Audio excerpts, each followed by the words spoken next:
প্ৰতিবাদ বহুত আপোনালোকৰ আগত বাধা দিয়া গ'ল কিন্তু তথাপিও আপোনালোকৰ কষ্ট বিনিময়ত আজি 100 মানুহ উপস্থিত হৈছে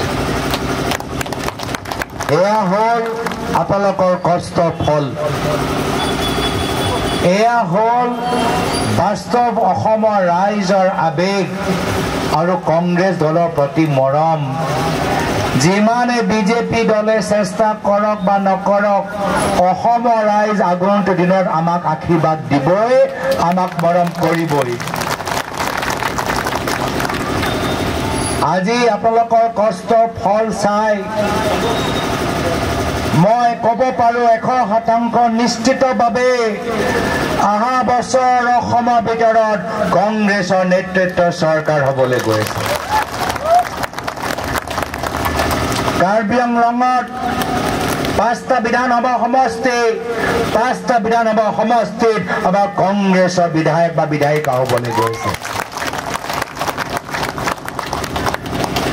কিন্তু অহা বিধানসভা নিৰ্বাচনলৈকে আমাৰ সপোন সীমিত নহয় মই যিখিনি কথা যোৱাবাৰ যেতিয়া কাৰ্বি আংলঙলৈ গৈছিলো এই সময়ত কৈছিলো একেখিনি কথা আপোনালোকৰ সন্মুখত দোহাৰিছো মাত্ৰ বিধানসভা নহয় মাত্ৰ লোকসভা নহয় আমাৰ অন্তিম সপোন হ'ল কাৰ্বি আংলঙৰ ভিতৰত কাউন্সিলটো কংগ্ৰেছৰ দখল কৰাটো হ'ল আমাৰ সপোন যোৱা 10 বছৰত বহুতখিনি আশা আৰু মিছা প্ৰতিশ্ৰুতি বিজেপি দলে দেখালে বহুতখিনি কথা ক'লে মিঠা কথা ক'লে চাকৰি পাব উন্নতি হ'ব মাটি পট্টা পাব উদ্যোগ হ'ব শিক্ষা লাভ কৰিব চিকিৎসা লাভ কৰিব বহুতখিনি কথা ক'লে কিন্তু প্ৰতিটো কথা মিছলীয়া আৰু এতিয়া যেতিয়া ৰাইজে সুধিছে যে ক'ত গ'ল তোমালোকৰ কামৰ প্ৰতিশ্ৰুতি ক'ত গ'ল এতিয়া যেতিয়া ৰাইজে হিচাপ বিচাৰিছে যে ক'ত কাম হ'ল এতিয়া বিজেপি দল ৰাইজৰ আগত নিজৰ মুখখন দেখাবলৈ ভয় কৰিছে ৰাইজৰ প্ৰশ্নৰ উত্তৰ দিবলৈ ভয় কৰিছে ৰাইজে আজি কংগ্ৰেছৰ সভাত আহি সাহস লাভ কৰিছে ৰাইজৰ হে বৃদ্ধি হোৱা সাহস চাই এতিয়া বিজেপি দলে ভয় কৰিছে আৰু সেই কাৰণে ভয়ত বিজেপি দলে কি কৰিব বিচাৰিছে জনসাধাৰণক ভয় খুৱাবলৈ বিচাৰিছে সাংবাদিকসকলক ভয় খুৱাবলৈ বিচাৰিছে আৰটিআই কৰা মানুহবোৰক ভয় খুৱাবলৈ বিচাৰিছে ছাত্ৰ সংগঠনক ভয় খুৱাবলৈ বিচাৰিছে মহিলাসকলক ভয় খুৱাবলৈ বিচাৰিছে যুৱকসকলক ভয় খুৱাবলৈ বিচাৰিছে মই বিজেপি দলৰ নেতাসকলক বিনম্ৰ অনুৰোধ কৰিছো অসমৰ ৰাইজক কাৰ্বি আংলঙৰ ৰাইজক ভয় খুৱাবলৈ চেষ্টা নকৰিব ৰাইজৰ লগত কংগ্ৰেছ আছে ৰাইজক ভয় খোৱাতকৈ ৰাইজৰ পৰা ভয় খাবলৈ শিকক ৰাইজৰ পৰা ভয় খাবলৈ শিকক নিজকে ৰাইজৰ ৰজা নাভাবিব হিমন্ত বিশ্ব শৰ্মা ডাঙৰীয়া তুলিৰাম ৰঙাং ডাঙৰীয়া নিজকে ৰাইজৰ ৰজা নাভাবিব ৰাইজক ৰজা ভাবিবলৈ আৰম্ভ কৰক ৰাইজক ৰজা ভাবিবলৈ আৰম্ভ কৰক আহা বিধানসভা নিৰ্বাচনত এই ৰাইজৰ আঙুলিত ইমান শক্তি আছে আপোনালোকৰ পৰা এক ক্ষমতা গাড়ী কাঢ়ি লৈ যাব অসমৰ জনসাধাৰণে আৰু তাৰ পিছত কি হ'ব তাৰ পিছত আপোনালোকৰ ওচৰত সেই 24 জনীয়া সিকিউৰিটি নাথাকিব আপোনালোকৰ ওচৰত এই গৃহ বিভাগটো নাথাকিব আপোনালোকে সাধাৰণ মানুহৰ দৰে অসমৰ ৰাইজৰ মাজত থাকিব লাগিব ৰাইজৰ প্ৰশ্নৰ উত্তৰ দিব লাগিব আৰু সেই কাৰণে মই এতিয়া ভাবিছো যে যদি এতিয়া এতিয়া যেতিয়া তেওঁলোকৰ ওচৰত ক্ষমতা আছে ৰাইজৰ পৰা ভয় মোবাইলটো বন্ধ কৰক এতিয়া যেতিয়া তেওঁলোকৰ ওচৰত ক্ষমতা আছে এতিয়াই পৰা যদি ৰাইজক ভয় কৰিছে যিদিনা ক্ষমতা হাতৰ পৰা গুচি যাব কিমান তেওঁলোকে ভয় কৰিব মই তাৰ অনুমান এতিয়া পাইছো আৰু সেই কাৰণে মই যোৱাকালি ক'লো যে ৰায়ে হিমন্ত বিশ্ব শৰ্মা ডাঙৰীয়া বিধানসভা নিৰ্বাচনৰ পিছত অসমৰ ভিতৰত দেখা নাপাব ভয়তে অসমৰ পৰা গুচি যাব ক'ত যাব যাব ডুবাই বা যাব ছিংগাপুৰ অসমৰ মাজত থাকিব নোৱাৰিব অসমৰ মানুহৰ খুব তেওঁলোকে সন্মুখত ল'ব নোৱাৰিব অসমৰ মানুহে যি ন্যায় দিবলৈ বিচাৰে অসমৰ মানুহৰ মাজত থাকিবলৈ ভয় কৰিব অসমৰ মানুহৰ পৰা বিদায় ল'ব হিমন্ত বিশ্ব শৰ্মা ডাঙৰীয়া অহা বছৰ গুচি যাব ডুবাই বা ছিংগাপুৰ তেওঁ হ'ব NRI হ'ব কিন্তু অকলে গৈ তেওঁ ভাল নাপাব অকলে বাহিৰত গৈ কোন ভাল পাব লাগিব নিজৰ লগত বন্ধু লাগিব নিজৰ লগত এজন সতীৰ্থ এতিয়া আপোনালোকে কওক হিমন্ত বিশ্ব শৰ্মা ডাঙৰীয়াৰ লগত আৰু ছিংগাপুৰত কোন আমি দেখা পাম সেয়া হ'ল আপোনালোকৰ চিফ তুলিৰাম ৰংহাং ডাঙৰীয়া দুয়োজনে ছিংগাপুৰ গৈ খুব ভাল পায় নে হয় নে নহয় আপোনালোকে চাব অহা বিধানসভা নিৰ্বাচনৰ পিছত ৰাইজে যেতিয়া কংগ্ৰেছৰ নেতৃত্বৰ চৰকাৰ গঠন কৰিব পিছদিনা হিমন্ত বিশ্ব শৰ্মা ডাঙৰীয়া তুলিৰাম ৰংহাং ডাঙৰীয়া ছিংগাপুৰত টিকেট কাটিব ছিংগাপুৰ গুচি যাব হাতত আছে 5 মাহ কাম কৰিব লাগে থলুৱা উদ্যোগক সহায় কৰিব লাগে এইখিনি কাম কৰা নাই উল্টা কাম কৰিছে 5 মাহ আছে কিমান আমি বাহিৰৰ উদ্যোগক ডাঙৰ ডাঙৰ ধনী মানুহক আমি ঠিকা দিব পাৰো এয়া লৈ তেওঁলোকে ব্যস্ত আজি তাৰিখত থলুৱা আমাৰ বাঁহ খেতি কৰা মানুহবোৰ আজি বাঁহ তেওঁলোকে বিক্ৰী কৰিব পৰা নাই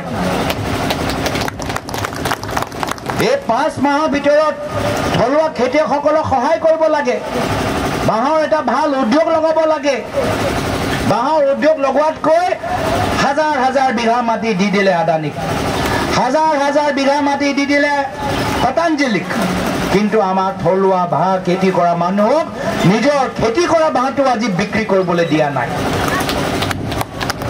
এয়া হৈছে তেওঁলোকৰ কাম দিব লাগে মাটি পট্টা আপোনালোকক কিন্তু 5 মাহ আছে ক'ত নিজৰ পৰিবাৰৰ নামত মাটি কিনিব পাৰে ক'ত আদানীক মাটি বিক্ৰী কৰিব পাৰে ক'ত আম্বানীক মাটি বিক্ৰী কৰিব পাৰে মাটি লৈ আজি তেওঁলোকৰ বেহা এটা চলাই আছে বিজনেছ কৰি আছে যাৰ ফলত বাস্তৱ সমস্যাবোৰ সমাধান হোৱা নাই ল'ৰা ছোৱালীবোৰ এটা ভাল স্কুলৰ ভিতৰত পঢ়িবলৈ সুযোগ পোৱা নাই গাঁৱৰ ভিতৰত জল জীৱন আঁচনিৰ কামবোৰ আজি ভালদৰে হোৱা নাই VCDC যোগেদি যিমান কাম হ'ব লাগে হোৱা নাই আৰু এই কাউন্সিলৰ ভিতৰত কাউন্সিলৰ ওচৰত যিমান শক্তি থাকিব লাগে এই গোটেই শক্তি আজি হিমন্ত বিশ্ব শৰ্মা ডাঙৰীয়া দিছপুৰলৈ গুচি আজি ৰিমোট কণ্ট্ৰল যোগেদি কাউন্সিল চলাই আছে এই কাৰণে মোক মনত পৰে মোৰ প্ৰয়াত পিতৃ অসমৰ প্ৰাক্তন মুখ্যমন্ত্ৰী তৰুণ গগৈদেৱলৈ তেওঁ অসমৰ বিভিন্ন জনগোষ্ঠী জনজাতি মানুহক সন্মান কৰিছিল ৰাজনৈতিকভাৱে ক্ষমতা দিছিল এয়া হ'ল আমাৰ কংগ্ৰেছ এয়া হ'ল আমাৰ কংগ্ৰেছৰ আদৰ্শ অসমৰ বিভিন্ন জনগোষ্ঠী জনজাতি যদি ৰাজনৈতিক ক্ষমতা পাইছে যেতিয়া যেতিয়া কংগ্ৰেছৰ চৰকাৰ আছে তেতিয়া তেওঁলোকে পাইছে যেহেতু কংগ্ৰেছ দলে বিভিন্ন জনগোষ্ঠী জনজাতিক সন্মান কৰে ৰাজনৈতিকভাৱে ক্ষমতা দিবলৈ বিচাৰে এয়া 6 স্কেডিউলে হওক অট'নমাছ কাউন্সিলে হওক বা ডেভেলপমেণ্ট কাউন্সিলে হওক এইখিনি বিশ্বাস মোৰ প্ৰয়াত পিতৃ আছিল। সেইকাৰণে কেতিয়াও কোকৰাঝাৰ হওক বা ডিফু হওক বা হাফলং হওক কেতিয়াও জনজাতি আমাৰ কাউন্সিলত দখল দিয়া নাছিলে। ফ্ৰী হেণ্ড এৰি দিছিল, ক্ষমতা এৰি দিছিল। কিন্তু আজিৰ তাৰিখত এই হাফলং হওক, সেয়া কোকৰাঝাৰ হওক, সেয়া ডিফু হওক, সেয়া আমৰি হওক, হিমন্ত বিশ্ব শৰ্মা ডাঙৰীয়া আজি নিজৰ মোবাইল ফোন বা নিজৰ ৰিমট কণ্ট্ৰল যোগেদি চলাবলৈ বিচাৰে। কিয়? আপোনালোকৰ উন্নয়নৰ স্বাৰ্থত নহয়। ক'ত ক'ত তেওঁলোকে আপোনালোকৰ মাটি ডাঙৰ ডাঙৰ মানুহক বিক্ৰী কৰিব পাৰে সেয়া সম্পৰ্কতে। সেইকাৰণে যদি নিজৰ মাটি সুৰক্ষিত লাগে, যদি নিজৰ জনজাতিৰ ক্ষমতা সুৰক্ষিত লাগে, যদি লাগে আমাৰ স্বাভিমান সুৰক্ষিত হৈ থাকক, যদি আমাক লাগে আমাৰ লোকতান্ত্ৰিক অধিকাৰ সুৰক্ষিত হৈ থাকক, যদি আপোনালোকে বিচাৰে যে আমি শান্তিত থাকিবলৈ বিচাৰোঁ, যদি আপোনালোকে বিচাৰে আমাৰ কণ্ঠ মুকলি হওক, যদি আপোনালোকে বিচাৰে এই ভয়ৰ ৰাজনীতি শেষ হওক, তেতিয়া আপোনালোকৰ সন্মুখত এটাহে বিকল্প, পৰৱৰ্তী দিনত কংগ্ৰেছ দলটো জয়যুক্ত কৰক, কংগ্ৰেছৰ নেতৃত্বৰ চৰকাৰ গঠন কৰক। সেইকাৰণে আমি সংগঠনৰ ওপৰত জোৰ দিছোঁ, DLA আৰু বোৰ্ড কমিটিৰ ওপৰত জোৰ দিছোঁ। আৰু মই দেখি ভাল পাইছোঁ যে যেতিয়াই আমাৰ বিভিন্ন জিলাৰ কামৰ তুলনা হয়, কাৰ্বি আংলং জিলাৰ কামবোৰ আটাইতকৈ উন্নতম জিলাৰ ভিতৰত আজি আমি দেখা পাইছোঁ। এয়া ইষ্ট কাৰ্বি আংলং হওক বা ৱেষ্ট কাৰ্বি আংলং হওক। তাৰ মানে কি? তাৰ মানে আমাৰ কংগ্ৰেছ দলে ভয় কৰা নাই, আমাৰ কংগ্ৰেছ কৰ্মীখিনি ভয় কৰা নাই।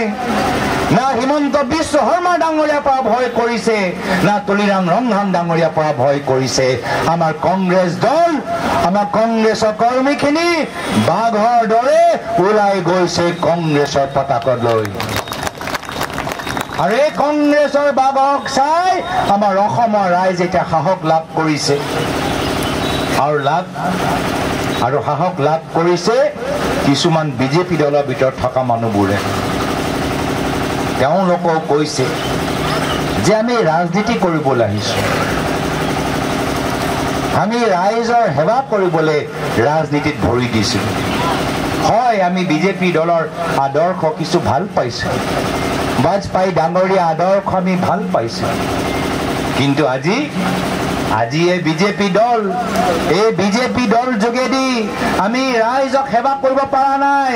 আজি এই বিজেপি দল হৈ থকা নাই। এই বিজেপি দল হিমন্ত বিশ্ব শৰ্মা ডাঙৰীয়া প্ৰাইভেট লিমিটেড ফাৰ্ম হৈ পৰিছে। এই বিজেপি দল কাৰ্বি আংলঙৰ ভিতৰত Tuliram Ronghang private limited company হৈ পৰিছে। আৰু এই বিজেপি দলৰ কৰ্মীখিনি এতিয়া দলৰ কৰ্মী হৈ থকা নাই। হিমন্ত বিশ্ব শৰ্মা ডাঙৰীয়া, তুলিৰাম ৰংহাং ডাঙৰীয়াৰ প্ৰাইভেট লিমিটেড কোম্পানী এতিয়া তেওঁলোকে মাত্ৰ এজন বিষয়া হৈ পৰিছে।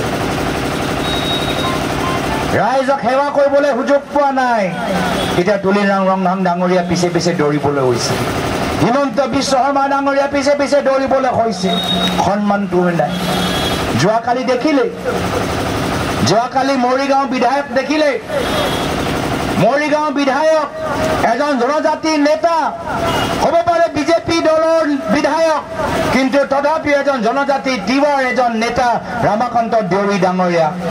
ৰামাকান্ত দেউৰী ডাঙৰীয়াক কেনেদৰে মুখ্যমন্ত্ৰী অপমানিত কৰিলে, তেওঁলোকে তুলনাভাৱে তেওঁলোকৰ লগত ব্যৱহাৰ কৰিলে আমি সকলোৱে দেখা পাইছোঁ। তুলিৰাম ৰংহাং ডাঙৰীয়াকো কেনেদৰে লৈ ফুৰে ছিংগাপুৰলৈ বেগ ধৰিবলৈ, সেইখিনিও আমি দেখা পাইছোঁ। এয়া হ'ল হিমন্ত বিশ্ব শৰ্মা ডাঙৰীয়া।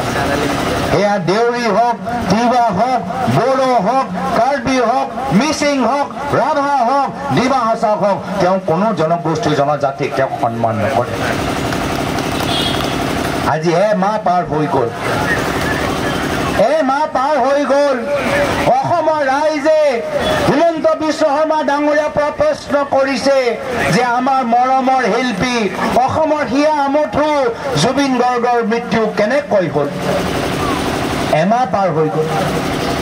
মাহ পাৰ হৈ গ'ল হিমন্ত বিশ্ব শৰ্মা ডাঙৰীয়া আজিলৈকে অসমৰ ৰাইজক বুজাব পৰা নাই যে জুবিন গাৰ্গৰ মৃত্যু কেনেকৈ হ'ল। কাক বচাবলৈ বিচাৰিছে? তথ্যবোৰ ফাদিল কিয় হোৱা নাই? কাক বচাবলৈ বিচাৰিছে? শ্যামকানু মহন্তক, সিদ্ধাৰ্থ শৰ্মাক? এনেকৈ যেন লাগিছে। এমাহ পাৰ হৈ গ'ল, SIT গঠন হৈ গ'ল, SIT ছিংগাপুৰলৈ গৈ আহিল, এতিয়ালৈকে গম পোৱা নাই অসমৰ ৰাইজে জুবিন গাৰ্গৰ মৃত্যু কেনেকৈ হ'ল। সেইকাৰণে আমি ন্যায় বিচাৰিছোঁ। সেইকাৰণে আমি এনে ধৰণৰ ৰাজত্ব আমি শেষ কৰিবলৈ বিচাৰোঁ যিজনে অসমৰ ৰাইজক পুলিচৰ ভয় দেখাবলৈ বিচাৰে। আমাক পুলিচৰ ভয় নালাগে, আমাক আদানীৰ বাবে কাম কৰা চৰকাৰ নালাগে, নিজৰ ব্যক্তিগত পৰিবাৰৰ বাগানৰ বাবে এখন চৰকাৰ নালাগে।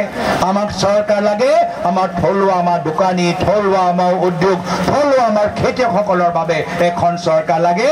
আৰু এইখন চৰকাৰ মাত্ৰ কংগ্ৰেছে আনিব পাৰিব। সেইকাৰণে আগবাঢ়ি যাওক, ৰাইজৰ মাজত চৰ্চা কৰক যে বহুত হ'ল 10 বছৰ, 10 বছৰৰ ভিতৰত যথেষ্ট কাম কৰিব পাৰিলেহেঁতেন, কিন্তু 10 বছৰৰ ভিতৰত ধনী আৰু ধনী হ'ল, মুখ্যমন্ত্ৰী কৰৰপতি হ'ল, আৰু চিফ ইলেকশ্যন আমাৰ এই চিফ কাউন্সিলৰ এতিয়া কোটি কোটি টকা ঘৰ হ'ল। তাৰ বাহিৰে আপোনালোকৰ ঘৰৰ অৱস্থা আগতকৈ আৰু বেয়া লৈ গ'ল। গাঁৱৰ ভিতৰত স্কুলৰ অৱস্থা আগতকৈ আৰু বেয়া হ'ল। আমাৰ নিবনুৱা সমস্যা আগতকৈ আৰু বেয়া হ'ল। আমাক লাগে বাস্তৱ পৰিৱৰ্তন, আমাক লাগে এটা বিকল্প। সেই বিকল্প হ'ল কংগ্ৰেছ দল। এইখিনি কথা আপোনালোকে ৰাইজৰ মাজত লৈ যাব। মই আশাবাদী যে আজি এখন সভা পিছত এই ৰংহাং সমষ্টিৰ ভিতৰত এটা নতুন পৰিৱেশ সৃষ্টি হ'ব। বিজেপি দলৰ মাজত আৰু আতংক সৃষ্টি হ'ব আৰু ভয় সৃষ্টি হ'ব। তেওঁলোকে আতংক কৰিবলৈ চেষ্টা কৰিব, কিন্তু গম পোৱা নাই যে ক্ষমতা সদায় তেওঁলোকৰ লগত নাথাকে। ক্ষমতা যোৱাৰ পিছত যিসকলক ভয় খুৱালে তেওঁলোকৰে মাজত থাকিব লাগিব। তেতিয়া আপোনালোকৰ কি অৱস্থা হ'ব এইখিনি কথা অলপ চিন্তা কৰা উচিত। আৰু কিছু বিজেপি মানুহে সাহস পাইছে যে হয়, যদি আমি প্ৰকৃতভাৱে ৰাইজক সেৱা কৰিবলৈ বিচাৰো, আমাৰ ওচৰতো এটাহে বিকল্প, বিজেপি ত্যাগ কৰক, কংগ্ৰেছ দলটোক যোগদান কৰক। সেইকাৰণে কি হৈছে, মুখ্যমন্ত্ৰী হিমন্ত বিশ্ব শৰ্মা ডাঙৰীয়া চিঞৰি চিঞৰি কৈ আছিলে যে 10 ছেপ্টেম্বৰ SIT ৰিপৰ্ট আহিব, গৌৰৱ গগৈ আমি পাকিস্তানী আমি প্ৰমাণ দিম। কৈছে নাই কোৱা? 10 ছেপ্টেম্বৰ চিঞৰি আছিল, বাঘৰ দৰে চিঞৰি আছিল। 10 ছেপ্টেম্বৰ সেই বাঘটো মেকুৰী হৈ গ'ল, মেকুৰী হৈ গ'ল। মইতো কৈছিলো ফ্লপ, মহাফ্লপ। যিমান হিট ৰৈ ৰৈ বিনালে জুবিন গাৰ্গৰ চিনেমা হৈছে, সিমানেই ডাঙৰ ফ্লপ মুখ্যমন্ত্ৰী SIT পাকিস্তানৰ কথাবোৰ হৈছে। কিন্তু আমাৰ 10 ছেপ্টেম্বৰ কথা আমি ৰাখিছো। 10 ছেপ্টেম্বৰত তাত আমি কৈছিলো যে বিজেপিৰ পৰা আমাক যোগদান কৰিব, আহিলে মানসিং ৰংপি ডাঙৰীয়া আমাক 10 ছেপ্টেম্বৰত যোগদান কৰিলে। আমি নিজৰ কথা ৰাখিছো। আমি কলো যে প্ৰতিটো মাহৰ 10 তাৰিখ আমি বিজেপি মনটো হিমন্ত বিশ্ব শৰ্মা ডাঙৰীয়া মনটো অলপ আমনি কৰিম। আৰু সেইকাৰণে কি হৈছে, 10 ছেপ্টেম্বৰত বিজেপি ত্যাগ কৰি কংগ্ৰেছৰ যোগদান কাৰ্যসূচী হ'ল। 10 অক্টোবৰত বিজেপি ত্যাগ কৰি কংগ্ৰেছৰ যোগদান হ'ল।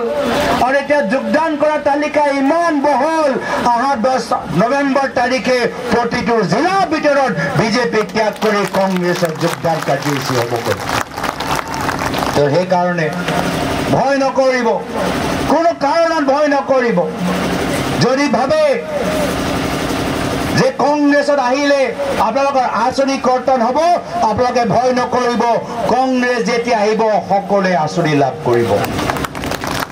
কংগ্ৰেছ যেতিয়া আহিব সকলোৱে আঁচনিবোৰ লাভ কৰিব আৰু আজি তাৰিখত যিবোৰ আঁচনি আছে তাতকৈ আৰু ভাল আঁচনি কংগ্ৰেছৰ চৰকাৰ দিনত আপোনালোকে পাবলৈ গৈ আছে যিদৰে ভাল ভাল আঁচনি প্ৰাত তৰুণগদেৱৰ দিনত আছিলে মামনি মাজনী বাইদেউ নবৌ বিনামূলীয় কম্পিউটাৰ বিনামূলীয় লেপটপ বিনামূলীয় তাঁতশাল বিনামূলীয় সূতা একেৰাহে পৰৱৰ্তী দিনত বৰ্তমান যিখিনি আঁচনি পাইছে তাতকৈ আৰু ভাল আঁচনি দুগুণ আৰু ভাল আঁচনি অসমৰ মহিলা পাবলৈ গৈ আছে কিন্তু মাত্ৰ আমি আঁচনি লৈ সীমিত হৈ নাথাকো আমি বিচাৰো